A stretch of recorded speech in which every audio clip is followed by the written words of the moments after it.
और पुलिस की जांच में अब कई बड़े खुलासे इसमें हो रहे हैं।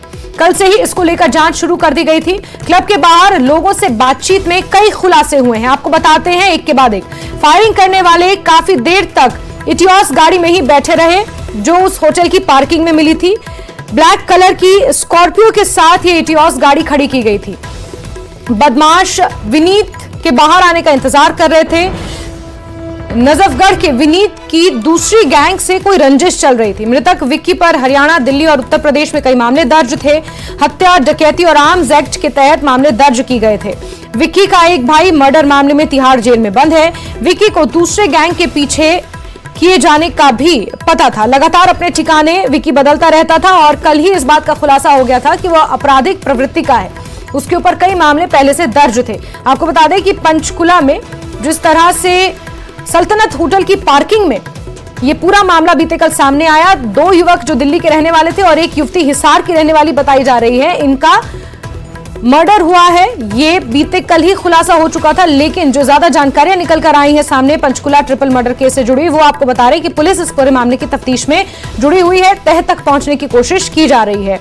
दरअसल पार्किंग में एक ब्लैक कलर की इटियोस गाड़ी मिली थी और ब्लैक कलर की स्कॉर्पियो के साथ इस इटियोस गाड़ी को खड़ा किया गया था। बदमाश दरअसल विनीत, जिसकी फायरिंग में हत्या कर दी गई है, उसके बाहर आने का इंतजार कर रहे थे।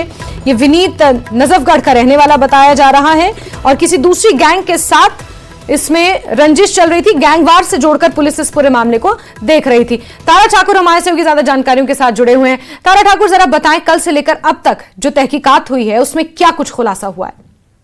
जी बिल्कुल, देखिए कहीं ना कहीं जो ट्रिपल मर्डर मामला था, इसमें आपसी रंजिश जो है वो निकल कर आई है और गैंग वॉर से जो है जोड़कर पुलिस इसको देख रही थी। और इसमें जो है होटल के जो स्टाफ है, मैनेजर है और अन्य जो लोग हैं उनसे भी पूछताछ की गई थी। जो सीसीटीवी कैमरा है वो खंगाला गया है। तो लगातार जो है पुलिस के द्वारा इस मामले को लेकर जांच पड़ताल की जा रही है।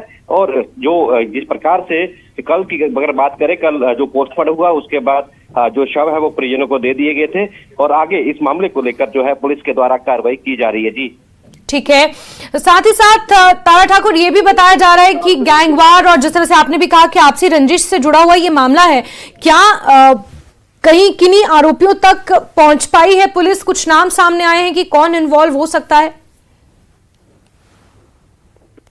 जिसको मारने के लिए आए थे ये 2 लोग, विनीत उर्फ विक्की, उस पर भी जो है कई आपराधिक मामले हैं। 307 302 के जो मामले भी दर्ज हैं। तो इसको लेकर जो है पुलिस ने जो प्राथमिक जांच की थी उसमें यही आया था कि आपसी रंजिश और गैंग वॉर जी लोग हैं, उसका जो खुलासा पुलिस छानबीन में होगा। सीसीटीवी कैमरे जो वहां पर लगे हुए थे उनके सीसीटीवी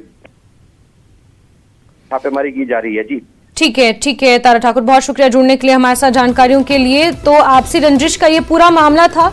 पुलिस इस पूरे मामले की जांच में जुटी हुई है और आरोपियों तक पहुंचने की कोशिशें लगातार जारी है। 3 लोगों की इसमें जान गई थी। 2 युवक विक्की और विनीत जो कि नजफगढ़ का रहने वाला बताया जा रहा है। दूसरी गैंग से इसकी रंजिश चल रही थी।